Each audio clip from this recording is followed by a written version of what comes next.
AI can both save lives and take them. Today I have two real-life cases to share with you. If you want to learn AI, or if you're already using it heavily every day, you really need to listen to this. Recently, there was a news story from Australia that many people might have missed. In Sydney, the CEO of a tech company had a dog named Rosie who was diagnosed with cancer. The doctor said there was no hope, but he refused to believe it. He spent 3,000 Australian dollars at UNSW to get a whole genome sequencing done for his dog. Then, with this 32-gigabyte report, about 700,000 pages of genetic data, he fed all of this data into ChatGPT, which is Google's medical AI. Then, with further work, he ultimately designed and actually created an mRNA vaccine. The result was that his dog's tumor shrank by 75%, and he saved the dog's life. This story made me think for a long time and reflect deeply. Smart people might already guess what I'm trying to say. What I really want to express is that his success wasn't just because he used AI. It was more because he input that 320 gigabytes of massive data. Recently, many clients have mentioned during consultations with me that they also plan to leverage such approaches.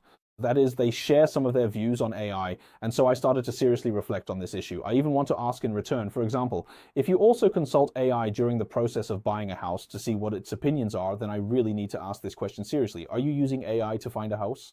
When you let it help you make decisions, what did you input? Do you mean you just typed in something like, I have a budget of 700,000, where should I buy? Then you'll realize that this question, compared to the 320 gigabytes of data that the CEO who saved the dog used, isn't even 1/10,000th as much. In other words, if you ask it and you really intend to follow its answer, the answer you get is only worth 1/10,000th. Why is that? Because the data AI recommends to you is just an average based on public data. It doesn't know, for example, that the 600 square meter plot on the west side is actually more cost effective, or that it has greater development potential than the 800 square meter plot on the east side. It lacks specific council flood records. Melbourne has 3 flood zone types: publicly accessible data, internal council records, and undocumented local knowledge. It also misses street level details like power line directions and similar specifics, right? Which piece of land has an easement that could directly kill its development potential? And here's another misconception. It also doesn't know which easements are still active or not. Because when you check section 32, there might be an easement listed, but some easements are no longer in use. You have to call the council, or only locals would know. So buying it means missing out. For example, on Power Street in St. Albans, where we've bought several properties, the deep purple area is growth zoning, a high density zone.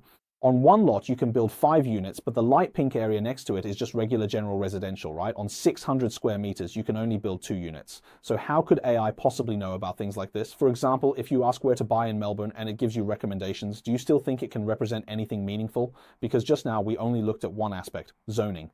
We haven't even looked at the frontage yet, nor have we considered the slope of each individual lot. None of this information is available online or in AI's training data. Only people who go out and inspect the market every week would know. Now, I'm not saying that AI is useless. On the contrary, I think AI is extremely useful. For example, we make heavy use of AI ourselves. Right now, our entire